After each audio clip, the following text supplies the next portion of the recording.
ഞങ്ങൾ അന്നേ പറഞ്ഞു വഖഫ് ബില്ല് പാസ്സായാൽ അതിന്റെ പുറകെ ചർച്ച ബില്ല് വരും. നിങ്ങൾ എല്ലാം അറിയണം, RSSന്റെ മുഖപത്രമായ ഓർഗനൈസറിന്റെ വെബ് പോർട്ടലിൽ ഇന്നലെ ഒരു വാർത്ത വന്നിട്ടുണ്ട്, ഒരു ലേഖനമാണ്. കേന്ദ്ര ഗവൺമെന്റ് ശ്രദ്ധിക്കണം, നരേന്ദ്രമോദി സർക്കാർ ശ്രദ്ധിക്കണം എന്ന് ആവശ്യപ്പെട്ടുകൊണ്ടാണ് RSSന്റെ മുഖപത്രത്തിന്റെ വെബ് പോർട്ടലിൽ ലേഖനം.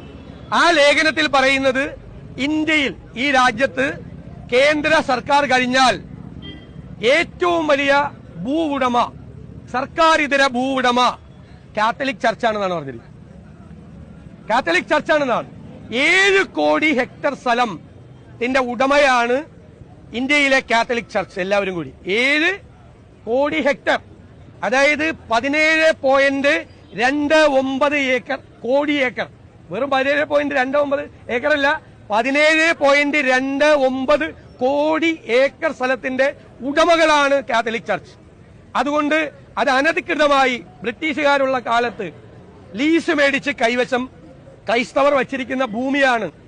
ആ ഭൂമി തിരിച്ചുപിടിക്കാനുള്ള നടപടികൾ കേന്ദ്ര ഗവൺമെന്റ് സ്വീകരിക്കണം എന്ന് RSS പറഞ്ഞിരിക്കുക.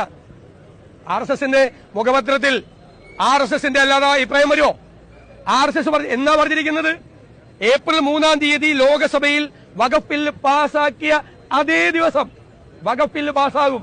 അത് കഴിഞ്ഞാൽ ഇത് തിരിച്ചുപിടിക്കാൻ ഇന്ത്യയിലെ ക്രൈസ്തവരുടെ കയ്യിലിരിക്കുന്ന 17.29 കോടി ഏക്കർ തിരിച്ചുപിടിക്കാനുള്ള നടപടി സ്വീകരിക്കണം എന്നാ പറഞ്ഞിരിക്കുന്നത്.